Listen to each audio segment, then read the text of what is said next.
Well, good morning, everyone. Welcome to this very short, sharp session for 30 minutes, and look forward to introducing you to a new book that I've got coming out in a couple of months' time. And what I wanted to talk about pretty much is a concept that I call the proactive paradox, which probably sounds like a whole lot of gobbledygook until you get into it, but it's probably, when you see it and understand it, you'll see why often employees don't feel comfortable being proactive. When I say proactive, of course, I'm talking about showing initiative.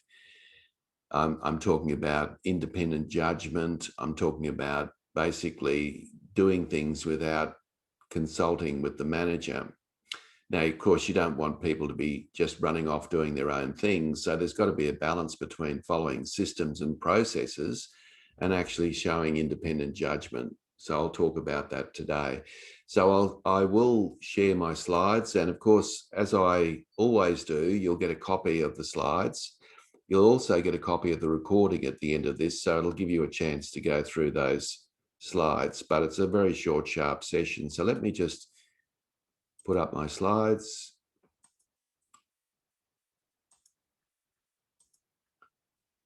Okay.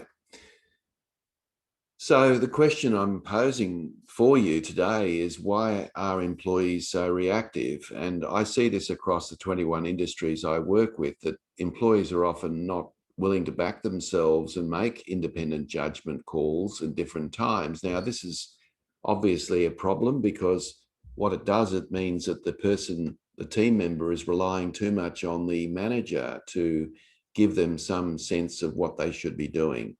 And of course, your time's valuable, and you can't be spending lots of time explaining things to people that they should already know. So just a little bit about me, if you don't already know who I am. You can see that I obviously write books, and this book, Breaking the Proactive Paradox, is actually my 11th book. You can see I speak. I do a lot of platform speaking. I also do a lot of executive coaching and run workshops as well. And I also play in the Golden Oldies rugby competition in Brisbane, which is kind of a little bit sad, isn't it, in a way? But look, that's just all good fun. So that's a little bit about me. And now I think one of the main objectives that people will often have when they come into a workshop like this is, I've tried everything and my team members don't want to be proactive. What do I do? And this is a common comment that I get from leaders across all industries. How do I get my people to be more empowered, more engaged in the work they do, to make independent decisions and back themselves, basically? How do I get them to do that? Well, hopefully I can shed a little bit of light on that in our short session today. Now, there's a couple of things I want to cover today, and I've only got a short amount of time, but I want to talk about my concept of the proactive paradox.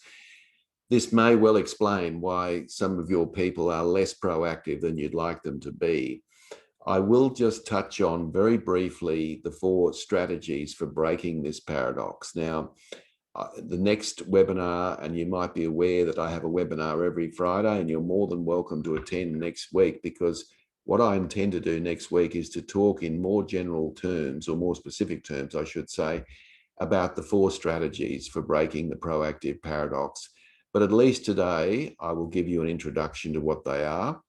I'll also talk about the concept of job crafting, which has been around for a little while, but I think it's a great way of getting people to take more initiative in the work that they do. And I want to talk a little bit about that and how you might implement it. And I've got a special offer for you at the end of this webinar. So let's launch into it. Now, what's a paradox? We hear the word paradox. Perhaps it's a little overused at times.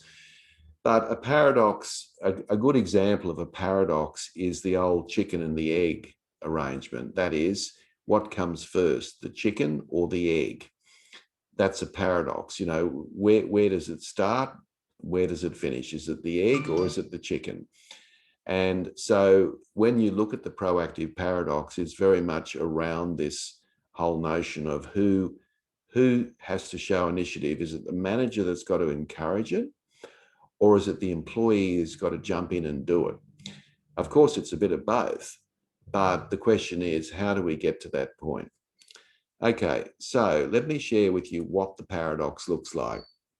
Now, this might look a little complicated at first glance, but it's not really.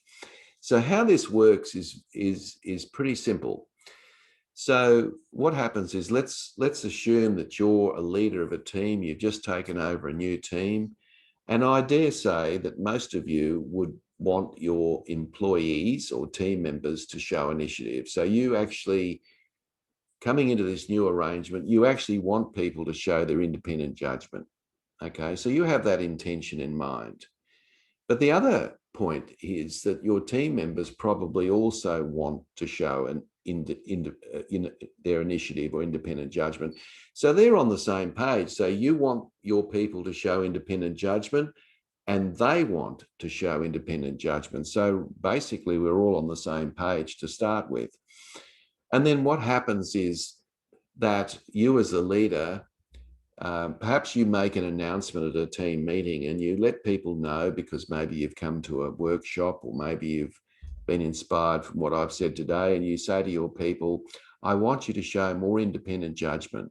I want you to back yourself. I don't need you to come to me about everything. I want you where you feel that you can make the decision and the call to go ahead and do it. So you make that announcement in a team meeting, you walk away and you think, I've done my job. And everyone in the room, while they remain silent, is thinking to themselves, I don't think she or he really means that. I don't think they mean that. I think they want us to follow systems, processes, and procedures to the letter. So they're very skeptical about your announcement. And so because they're skeptical about your announcement, what they actually do is they decide to do nothing. That is, they decide to just follow systems, processes, and procedures. They don't want to show any independent judgment. They don't go ahead and do that. So they basically are sitting on their hands. Now, of course, you as the team leader would notice this after a period of time. It was only, say, Monday that you made the announcement. And 2 weeks later, you've noticed that nothing's changed. In fact, it's probably got worse. People are not backing themselves and they're not showing that independent judgment that you want them to show. So you're disappointed about that, of course. And because there's a vacuum there, that is, you want them to show independent judgment and they're not doing it. There's this vacuum there that needs to be filled. And you think to yourself, well, obviously this isn't working. So what I'm going to do is I'm going to jump in and I'm going to have to make some of these decisions, because obviously my team members don't want to do that. So you jump into the arena and you start making some of these decisions that you were hoping that your team members would make. Now, of course, your team members are sitting there watching you jump into the arena and making these decisions. And they think to themselves, aha, I knew he or she wasn't serious the other day when they made that announcement about being more proactive. Obviously, they don't really mean that, because if they really meant that, they wouldn't be engaged in all of this work that they're jumping in and doing, which is essentially our work. So the employee, in their mind, it confirms to them that they were doing the right thing by sitting on their hands. And this is what I call the proactive paradox. So it's a bit of a chicken and the egg situation. And of course, the employee, the manager, or you get more and more frustrated. And so you again start to micromanage, because frankly, what choice have I got? People aren't showing any independent judgment. So I'm just going to have to get in and make the decision. And of course, the employees think, well, that's how you really want things. So because you really want things that way, I'm quite happy just to follow your lead.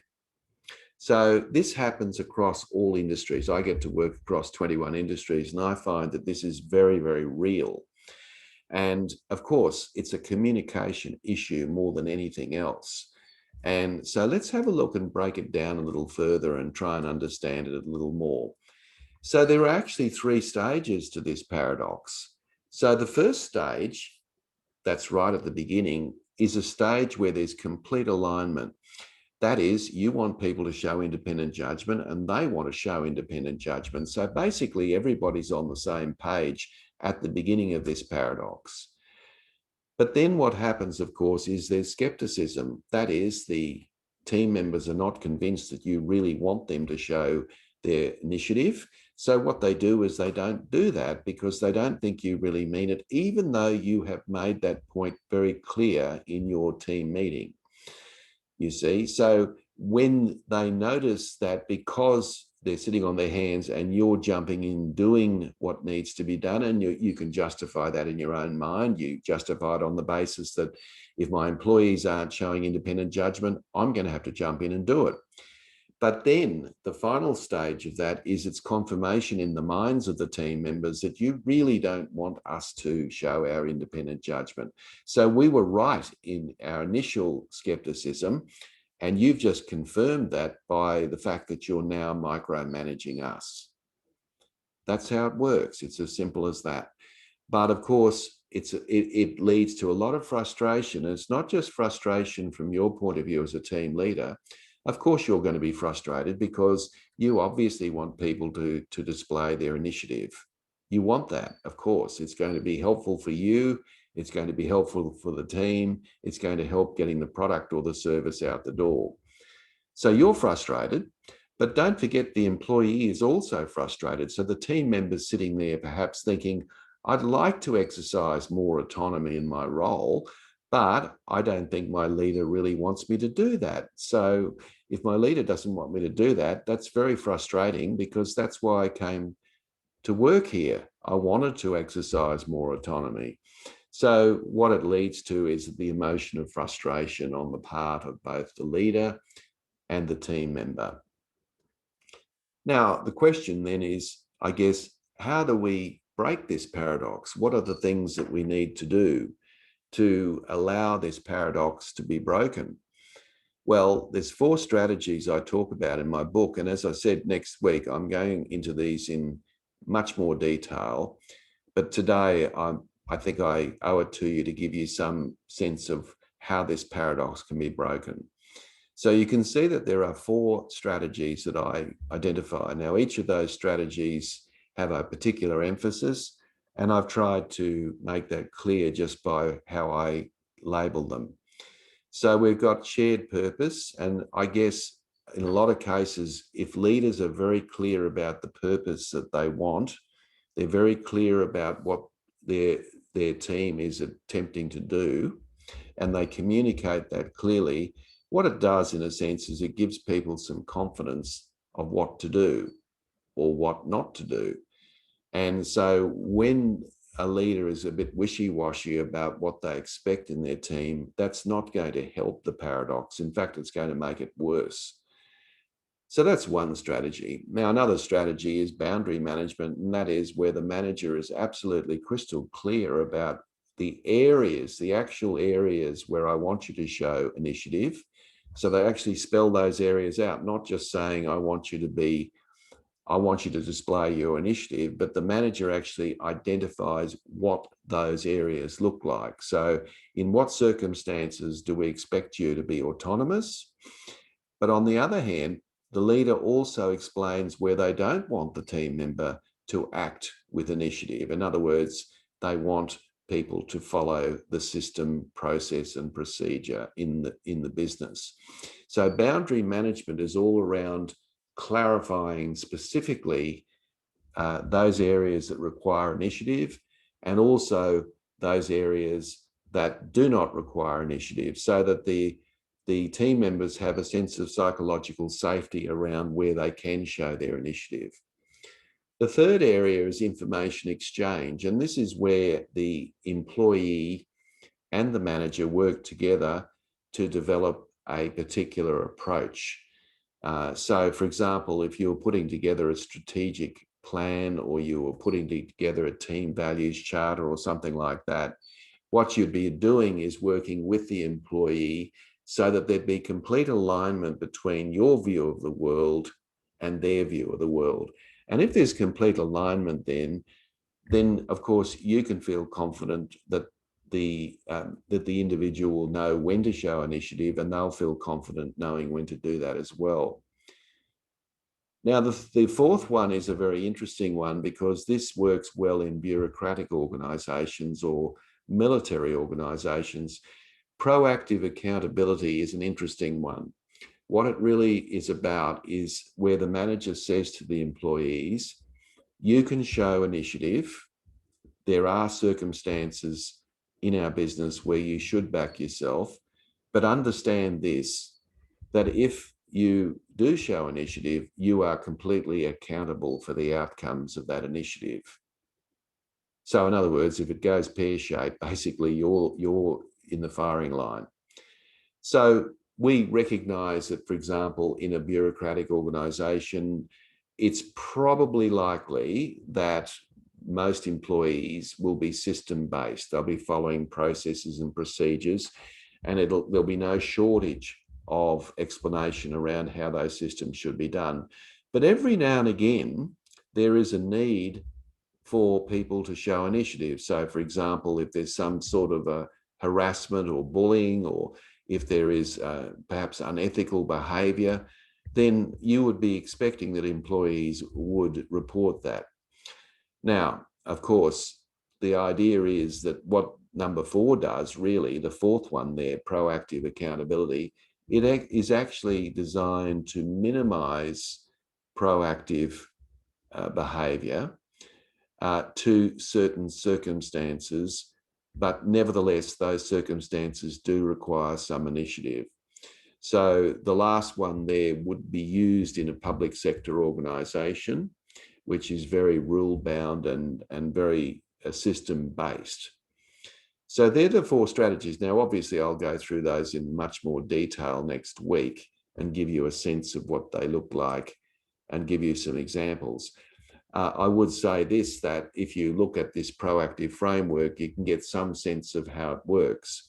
You'll notice across the top, we've got stimulating proactivity and regulating proactivity. So what's on the left-hand side is about encouraging people to be more proactive, whereas what's in the middle column there, regulating proactivity, is really about how to regulate it so that it is only that initiatives only shown in certain areas.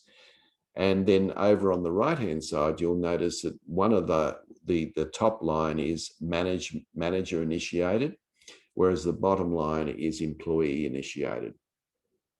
So you'll notice there, for example, that shared purpose and information exchange are all about getting people to bring their whole self to work, and to be far more proactive and to be engaged in the work they're doing.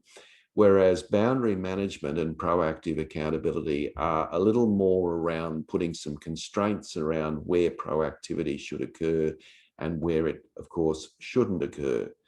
And of course, you've got the top 2, shared purpose and boundary management, are manager initiated, whereas information exchange and proactive accountability are employee initiated. So that gives you some sense of how the model might work. And obviously, as I said, next week, I'll go into those in more detail. Now, one of the most useful ways, I think, to get employees to show initiative in their workplace is to introduce a concept called job crafting. Now, job crafting's been around for 20 odd years.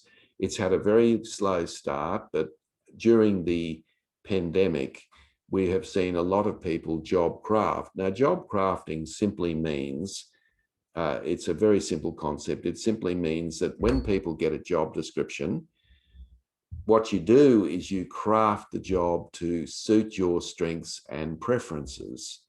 So in other words, what's literally on the job description may alter somewhat to accommodate a person's preferences or strengths. And the argument is that we job craft anyway. So when you get a job description, and let's say you've been in the job for 2 years, You may not be aware of it, but subconsciously you're already job crafting. In other words, you'll stick to some of the things that you feel comfortable with, and you'll probably spend more time on those things. And the things that you don't enjoy much, you'll probably just put a minimum acceptable standard of performance in. And so arguably within 2 years of that job, your job has actually changed. So even as the job description's written, if we looked at your job in 2 years, if you're in the job for 2 years, the job is actually different to what it was when you started, by virtue of you expressing your own preferences around the job and spending more time doing things. So, for example, if you're an extrovert, it's probably likely that stakeholder management might be something that you might engage in more so than if you're an introvert. So therefore, that side of the job description is likely to be given, there'll be a bit more energy put into that role because of who you are. So there are 3 ways you can job craft. And I think this is something that was worth encouraging with your own team members. So you've got task crafting. Now, task crafting is the most obvious form of job crafting. That is where you might do fewer or more tasks. You might expand or diminish the scope of your work. You might alter the tasks and how you might perform those. So job crafting is a reasonable way of, and it's a very obvious way of job crafting. Now, relationship crafting is where you change the extent and nature of your interactions with other people. So this might be where you reach out to stakeholders that you would not normally reach out to, or you might have a regular meeting with various stakeholders that you wouldn't actually have done, or maybe it's not even written in the job description. But so relational crafting is actually reaching out to those people that help you and support you doing the job that you do. Now, the third one is an interesting one because cognitive crafting is changing the way you think about the purpose of your job.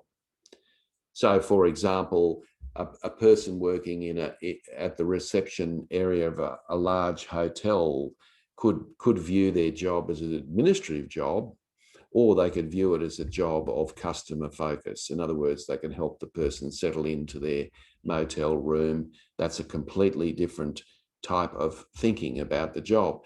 So the third one is a little bit more challenging because obviously people come to the job with their own conception about how they might do the job or what the job actually means. But the point about job crafting, and this is an important point, is that job crafting is actually something that the employee does. So this is not something that you as the team leader actually does. It's the employee who has to show the initiative to decide how they might shape their job to better suit themselves and what they do. So, of course, as a team leader, by encouraging people to job craft, gives them the green light to start to think about their job a little bit differently. All right. So of course, there is a process that you can go through to improve job crafting. But this is one of the best ways, I believe, to get people to be more proactive at work, is to get them to shape their job in a very deliberate way around these 3 concepts that I'm sharing with you today. How might you go about that? Well, if you were going to implement a job crafting program in your organization, there's probably 4 broad things that you need to do. And I just wanted to run through those with you briefly. Now, obviously, you'd have to actually give people a sense of what job crafting is, because it might be a completely new concept, might be completely new to you too. So you need to have some sort of input as to what job crafting actually is. So this is important, and so there needs to be some sort of training around what it is. So that people are familiar with the concept and they understand, of course, what the benefits are for them, what the benefits are for the business, how it will benefit basically everybody. So the first thing is a little bit of education. That doesn't have to be a huge, long, workshop. You could probably get away with doing that over a couple of hours or whatever, so that people actually understand a little bit more about how it works. Now, once people have done that, it's a very good idea then to ask people to actually record their work activity. Now, this is a pain in the neck to do. I've got to say that. But what's important now is for people to actually look at themselves and what they're actually been doing for a week. So they record their activity for a week. And there are ways of doing that that are reasonably, well, put it this way, they're less cumbersome than what might normally be the case. So they actually record their work activities for 1 week. Now, why 1 week? Well, usually in a week, most people are across most of their work in a week. So we record all that information for a week. Now, why do that? Because it's useful to actually understand how people are actually spending their week. It's very hard, for example, it's Friday today. Can you imagine if I ask you to tell me what percentage of time you spent on this and what percentage of time did you spend on that? Sure, it's a guess, and maybe it might be a reasonably accurate guess, but it's certainly not, it's a guess. We actually need evidence of what that is. Now, once that's done, the next step is for your team members to sit down and look at their, plan for a week. So what do they do during the week? And then to work out for themselves, what are some areas that are open to job crafting? What are some areas or activities that I completed this week that perhaps could be expanded? What are some relationships that perhaps could be built? Or how might I look at my job in a different light? So we give them an opportunity to do that. And then the next step, the final step, which is step 4, is we give those people an opportunity to share that information with their leader so that there can be some sort of an understanding around what actually has to change. This is a wonderful way of getting people to show initiative at work. And of course, it adds a whole degree of new engagement because you're actually asking people to build on their strengths in the work that they do. So there it is. So folks, just before we wrap up today, I just wanted to quick plug next Friday, as I said, we're going to talk about 4 strategies to empower employees. So what I'd like you to do, is if you're interested, I'd like you to register for that workshop. And of course, there's the link. So when I send out the slides this afternoon, you can register for that. You can see the date here and the time, and all these sessions every Friday. You're more than welcome to attend. They're 30 minutes. I designed them that way because we're all busy people, and it gives you some sense of what we're doing in a very quick way. So that's my offer for you. The other thing I'd like to say before I wrap up is that my book, Breaking the Proactive Paradox, Maximizing Performance Through Empowerment, will be out in about 2 months. So I've got an American publisher who's now working, putting the finishing touches on that. Now, the recommended retail price is $40, but my price to you today is $30. So if you're prepared to send me an email today, I'll put you on the list. And what that means, of course, is that you'll get your discount. I will sign the book personally for you, and I'll send it out before other people even before it's on Amazon and all the other book outlets out there. So there's an offer for you if you'd like to take advantage of that. And of course, in that book, I go through much, much more than the 4 strategies that I've shared with you today. So I'll just stop there, and that's it from me, folks. So thank you for your engagement, involvement. Don't forget to register for next Friday if you're interested, and have a think about how you might actually engage your particular team members in the concept of job crafting. Thanks, everyone. All the best, and have a wonderful weekend, and we'll catch you perhaps next week. Thank you and goodbye.